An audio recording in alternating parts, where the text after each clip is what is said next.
नमस्कार दोस्तों, target with PS Parihar channel में आपका स्वागत है। आज की इस वीडियो में हम लोग बात करने वाले हैं सबसे पहले यूपीटी ईटी की, उसके बाद में हम लोग बात करेंगे टीजीटी पीजीटी की, फिर बात करेंगे प्राथमिक शिक्षक भर्ती की और लास्ट में हम लोग बात करने वाले हैं एडेड जूनियर हाई स्कूल भर्ती। लेकिन आगे बढ़ने से पहले एक जरूरी सूचना उन छात्रों के लिए है जो नए छात्र हैं, प्रतियोगी परीक्षाओं की तैयारी कर रहे हैं। वे सभी भर्ती एग्जामपुर के ऑफिशियल यूट्यूब चैनल पर कल 17 तारीख को सुबह 11 बजे एक स्पेशल मोटिवेशनल क्लास चलने वाली है। सभी छात्र इस क्लास को जरूर देखें और इसका जो लिंक है वो मैंने डिस्क्रिप्शन बॉक्स में दे दिया है, कमेंट बॉक्स में भी दे दूंगा। आप लोग रिमाइंडर सेट कर लीजिए। क्या रणनीति बनाएं, कैसे तैयारी करें, कौन सी पुस्तकें पढ़ें, बहुत सारी जो चीजें हैं वो आपको इस सेशन में बताई जाएंगी। तो याद रखिएगा 17 अप्रैल सुबह 11 बजे। बात करते हैं यूपीटी ईटी की। यूपीटी ईटी का परिणाम तो जारी हो गया। विद्यार्थियों ने बहुत सारे प्रश्नों पर आपत्ति दर्ज करवाई थी, लेकिन बहुत कम प्रश्नों पर बदलाव किया गया। आप लोगों ने देखा होगा केवल और केवल संस्कृत, अंग्रेजी और सभी को जोड़ करके कुल 6 प्रश्नों पर बदलाव किया गया है, जिसमें से विद्यार्थी काफी मायूस हैं और विद्यार्थियों ने अभी पीएनपी को सबसे पहले औपचारिक रूप से एक पत्र दिया है, एक ज्ञापन दिया है और उसके बाद में विद्यार्थी कोर्ट जा रहे हैं। वकीलों से बातचीत हो गई है। आप लोग देख सकते हैं कि किन किन प्रश्नों पर विद्यार्थियों ने फिर से आपत्ति जताई है। ये देखिए लिखा हुआ है, परीक्षा नियामक प्राधिकारी कार्यालय एलनगंज टीईटी 2021 विवादित प्रश्नों को उत्तर को सही करने के संबंध में। और यहाँ पर विद्यार्थियों ने ये पूरी बात बताई है कि कुछ ऐसे प्रश्न भी हैं जिनके 2 उत्तर सही हैं। माननीय उच्च न्यायालय इलाहाबाद द्वारा टीईटी 2017 के कुछ प्रश्नों पर टिप्पणी करते हुए आदेश दिया था, जिसे परीक्षा नियामक प्राधिकारी कार्यालय द्वारा स्वीकार करते हुए संशोधित उत्तर दिए गए थे, जिसकी याचिका संख्या का नाम भी लिखा हुआ है। मोहम्मद रिजवान की याचिका थी 2017 वाली, क्योंकि 2017 के बहुत सारे क्वेश्चन हैं जो इसमें रिपीट हुए थे। तो मैं आपको बता दूं कि अगर आप लोग वीडियो को लाइक ना किया हो तो वीडियो को लाइक अवश्य कर दिया करें और चैनल को जिन छात्रों ने सब्सक्राइब ना किया हो तो सब्सक्राइब अवश्य कर लें। यहाँ पर पूरे 8 प्रश्न जो है विद्यार्थियों ने बताए हैं कि किन किन प्रश्नों पर क्यों इसके उत्तर ये होना चाहिए। जैसे नंबर 1 वाला था कि निम्नलिखित में से ग्रंथियों के आधार पर व्यक्तित्व के विभिन्न प्रकारों की चर्चा किसने की है। यहाँ पर ये बहुत सारे जो विकल्प हैं दिए गए हैं। स्प्रेंजर कैनन 2017 में माना गया था, जुंग क्रेशमर 2017 में। तो 2017 में इन 2 उत्तरों को माना गया था। ये नीचे लिखा भी है नोट। 2017 में इसके 2 उत्तर सही माने गए थे, सभी में समान अंक दिया गया था, लेकिन इस बार केवल एक उत्तर, ऐसा क्यों? कैनन को माना गया है। 2 नंबर में मानसिक उद्वेलन प्रतिमान का प्रयोग निम्न में से किसके शिक्षण हेतु किया जा सकता है। मैं एक बार बता दूं कि जिसका 1 नंबर या 2 नंबर से जो लोग रुके हुए, जिनका 81 नंबर है या 80 नंबर वाले के भी चांस बन रहे हैं और 81 नंबर वाले के तो फाइनल बढ़ेगा ही बढ़ेगा 1 नंबर। तो यहाँ पर फिलहाल आप पूरे क्वेश्चन को देखिए। यहाँ पर लिखा हुआ है एक मानसिक उद्वेलन प्रतिमान का प्रयोग निम्न में से किसके शिक्षण हेतु किया गया है। तो इसमें 2017 में सृजनात्मकता को माना गया था। यहाँ पर लिखा हुआ है इस प्रश्न का उत्तर टीईटी 2017 में सृजनात्मकता को माना गया था, लेकिन टीईटी 2021 में समस्या समाधान को माना गया। ये कैसे है? एक ही प्रश्न के 2 उत्तर कैसे हो सकते हैं? वहीं पर नंबर 3 पर लिखा हुआ कि निम्नलिखित में से किसका नाम सुजनन शास्त्र से के पिता के रूप में माना गया है। तो लिखा कि टीईटी 2017 में न्यायालय द्वारा गाल्टन और क्रो एंड क्रो को माना गया था। 2 उत्तर माने गए थे, लेकिन इस बार केवल गाल्टन को माना गया है। वहीं पर आंख की किरकिरी जो समाचार पत्रों में भी कई बार आया था, इसको लेकर के भी विद्यार्थियों ने आपत्ति दर्ज कराई है। आंख की किरकिरी वाला, इसके दोनों विकल्प सही हो सकते हैं। एक तो ये अप्रिय लगना और दूसरा ये कष्टदायक होना। बिल्कुल सही बात है, दोनों इसके उत्तर जो सही हो सकते हैं। वहीं पर लखनऊ समझौता को भी विद्यार्थियों ने चैलेंज कर दिया है कि किन 2 के मध्य में हुआ था। इसमें बहुत सारे विकल्प हैं और विद्यार्थियों ने यहाँ पर नोट जो लिखा हुआ है, जो पीएनपी को जो ज्ञापन दिया गया उसमें कहा कि एनसीईआरटी के अनुसार हिंदू और मुस्लिम के मध्य में भी समझौता हुआ था और नरम दल और गरम दल के बीच में भी समझौता हुआ था।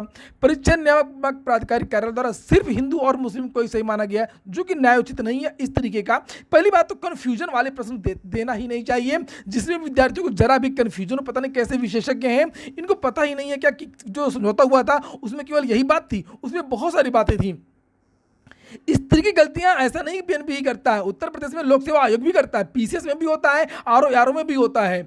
यहाँ पर लिखा घास भूमि क्षेत्र। एक अगला और क्वेश्चन है, उसको भी देख लीजिए। 6वां नंबर का है, घास भूमि क्षेत्र के परितंत्र में के खाद्य श्रृंखला में सबसे उच्च स्तर का उपभोक्ता कौन होता है? 1, 2, 3, 4 यहाँ पर विकल्प है। विद्यार्थियों के लिए 17 में नियामक पीएनपी ने पहले जीवाणु को माना था और बाद में जीवाणु और मांसाहारी दोनों को माना गया था।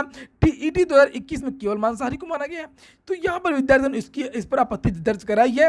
देखो, मैं सभी को नहीं कहता हूं कि सभी में विद्यार्थियों को नंबर मिलेंगे, मैं केवल ये आपको सूचना दे रहा हूं कि विद्यार्थियों ने इन प्रश्नों पर आपत्ति दर्ज कराई है। मैं इसमें ये नहीं कह सकता 100% ये 8 प्रश्न सही है। ठीक है, अब आगे चलते हैं। शैशव काल का समय यहाँ पर है 12 से 18, 15 वर्ष, जन्म से 6 और जन्म से 2 वर्ष। यहाँ पर लिखा हुआ 21 में उत्तर कुंजी में 6 वर्ष तक को सही माना गया, बाद में संशोधित उत्तर कुंजी में जन्म से 2 वर्ष तक को सही माना गया, जबकि एनसीईआरटी के कई विद्वानों ने अलग अलग बताया है इसमें 6 वर्ष व जन्म 2 वर्ष दोनों। तो इसमें वास्तव में बहुत सारी पुस्तकों में अलग अलग चीजें दी हुई हैं। तो वहीं पर 8वां क्वेश्चन एक और है कि अधिगम हेतु निम्न में से क्या सर्वाधिक आवश्यक है। तो यहाँ पर ये 4 विकल्प दिए गए, अभिप्रेरणा, निर्देशन, परिपक्वता, रुचि। तो यहाँ पर देख सकते हैं आप लोग, एक और क्वेश्चन है 8वां नंबर है, अधिगम हेतु क्या सर्वाधिक आवश्यक है। इसमें भी 4 विकल्प दिए हुए हैं। विद्यार्थियों का ये कहना है कि इस प्रश्न का उत्तर टीईटी 2017 में दोनों माने गए थे, अभिप्रेरणा को भी माना गया था और रुचि को भी माना गया था। टीईटी 2021 में केवल अभिप्रेरणा को ही माना गया, जो न्यायसंगत नहीं है। तो ये चीज़ें हैं और यहाँ पर बहुत सारे छात्रों के नाम लिखे हैं। युवा मंच की तरफ से ये पत्र जो है लिखा गया है और अधिक जानकारी के अनुसार आप लोग इन नंबर पर आप लोग कांटेक्ट भी कर सकते हैं, बातचीत भी कर सकते हैं। बात कर लेते हैं प्राथमिक शिक्षक भर्ती की संभावना कम। बिल्कुल सही बात है। मैंने आज ही पता किया है अपने सूत्रों के हवाले से कि क्या वास्तव में प्राथमिक शिक्षक भर्ती आएगी या नहीं आएगी, और वो जो कमेटी थी उसका क्या हुआ, जो कमेटी बनाई गई थी। तो जानकारी अप्रत्यक्ष रूप से दी गई है और कि कमेटी ने ये बात कही है शासन को, जो कमेटी बनाई गई थी रिक्त पदों की गणना के लिए, कि छात्र और शिक्षक अनुपात ठीक हो गया है। ये मैं नहीं कह रहा हूँ, ये जो बताया गया है कि छात्र और शिक्षक अनुपात ठीक हो गया है। अभी हम भर्तियाँ नहीं करेंगे, अभी एडमिशन्स चल रहे हैं, एडमिशन हो रहे हैं प्राथमिक में, उसके बाद में देखा जाएगा कि क्या होगा क्या नहीं होगा, क्या स्थिति है। तो जल्दी नई प्राथमिक शिक्षक भर्ती की, बड़ी शिक्षक भर्ती की कोई भी संभावना से उन्होंने इनकार कर दिया अधिकारियों ने। वहीं पर जब ये कहा गया कि अक्सर ये कहा जाता है कि विद्यार्थियों की रिकॉर्ड संख्या में एडमिशन हुआ विद्यार्थियों को, तो उन्होंने ये बताया कि ये जो संख्या में एडमिशन हुआ था वो पिछले वर्ष हुआ था कोरोना काल में। इस बार से फिर से लोगों की जो रुचि है वो कम हुई है प्राथमिक में और उतने एडमिशन से नहीं हो रहे हैं जितनी अपेक्षा थी। कुल मिलाकर के उन्होंने प्राथमिक शिक्षक भर्ती के बारे में इस साल फिलहाल इनकार कर दिया है। हाँ, ये ज़रूर कहा है कि जो तकनीकी रूप से जो 68,500 का अगर मामला क्लियर हो जाता है तो उसके रिक्त पदों पर भर्ती हो सकती है। इसके अलावा नई प्राथमिक शिक्षक भर्ती के बारे में विभाग में और शासन में कहीं भी कोई भी चर्चा नहीं है। बात कर लेते हैं टीजीटी पीजीटी की। चूँकि टीजीटी पीजीटी में पूरे के पूरे जो सदस्य हैं वो रिटायर हो गए हैं, केवल चेयरमैन बचे हुए हैं और कुछ अधिकारी बचे हुए हैं। तो इस बात को लेकर के चर्चाएँ थी, समाचार पत्र के माध्यम से भी जानकारी दी गई थी कि अब हो सकता है कि नई भर्ती नए आयोग से हो, शिक्षा सेवा चयन आयोग से, जिसके द्वारा सभी शिक्षकों की भर्तियाँ होनी है, परिषदीय, माध्यमिक और उच्चतर की। लेकिन मैंने जानकारी प्राप्त की है कि टीजीटी पीजीटी की अभी जो है ये जो भर्ती आ रही है, जिसका अधियाचन अभी आया था, जिसका वेरिफिकेशन हो रहा है, अधियाचनों का भी पत्र भेजा गया था, तो वो भर्ती अभी इसी आयोग से आएगी, सदस्यों की नियुक्ति भी होगी और उसके बाद में ही नया शिक्षा सेवा चयन आयोग जो है उसका गठन होगा। कुल मिलाकर के हाल फिलहाल में नया शिक्षा सेवा चयन आयोग की कहीं भी कोई भी चर्चाएं नहीं है, ऐसा अधिकारियों ने आश्वासन दिया है। बात कर लेते हैं एडेड जूनियर भर्ती चयनितों का तर्क।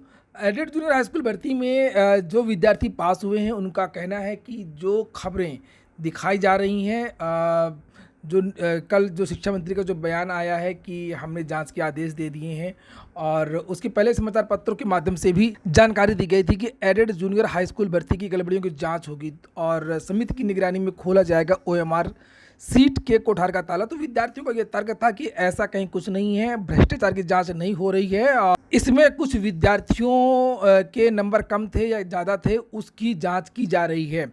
तो कल से न्यूज 18 पर प्रशांत किशोर और अपने बेसिक शिक्षा मंत्री जी का एक वीडियो 35 सेकंड का खूब वायरल हो रहा है, जो कि प्रत्यावेदन की जांच से संबंधित है, न कि भर्ती प्रक्रिया में किसी भी भ्रष्टाचार से संबंधित है।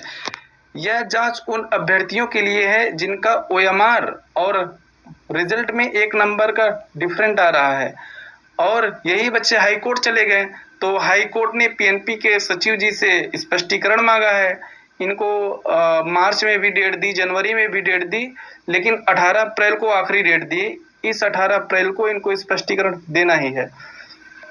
और सबसे बड़ी बात यह है कि जब तक मूल ओएमआर कोठार से बाहर नहीं आएगा तब तक सचिव साहब हाई कोर्ट में क्या बताएंगे।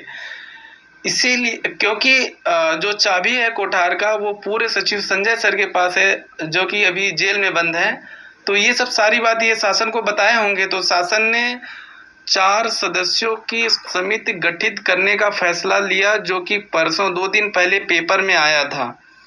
उन 4 सदस्यों की निगरानी में ओएमआर को कोठार से बाहर निकाला जाएगा। उसके बाद जांच प्रक्रिया करेंगे। उसके बाद ये लोग 18 तारीख को हाई कोर्ट में अपना स्पष्टीकरण देंगे। क्योंकि जो कोठार को इसलिए खोला जा रहा है क्योंकि वो लोग मिलान करेंगे ना कि बच्चों की आपत्ति जो है सही है या गलत है। इस रिट संख्या 17602 और तो फिलहाल जो ओएमआर में मैंने तो बस केवल इतनी सी बात कही थी कि अगर ओएमआर में गड़बड़ी हुई तो कोई भी बक्सा नहीं जाएगा और बक्सा जाना भी नहीं चाहिए था और अधिकारी जो है कोई आंख बंद करके नहीं रहेगा अगर कोई भी ओएमआर गड़बड़ मिली तो। उसमें कोई नई बात नहीं कही गई है और आप सभी लोग भी जानते हैं। देखते हैं आगे क्या होता है, बहुत जल्दी आशा है। और बेसिक शिक्षा राज्य मंत्री सिद्धार्थ प्रभार ने भी कहा है कि जितने पुराने लंबित मामले हैं उनमें शीघ्रता लाई जाएगी, उनमें तेज़ी लाई जाएगी। बहुत जल्दी दूध को दूध और पानी का पानी हो जाएगा। और मैं भी चाहता हूँ कि भर्ती प्रक्रिया जो है वो जल्द से जल्द कंप्लीट हो। बड़ी मुश्किल से कोई भर्ती आती है। पूरा वीडियो सुनने के लिए बहुत बहुत धन्यवाद।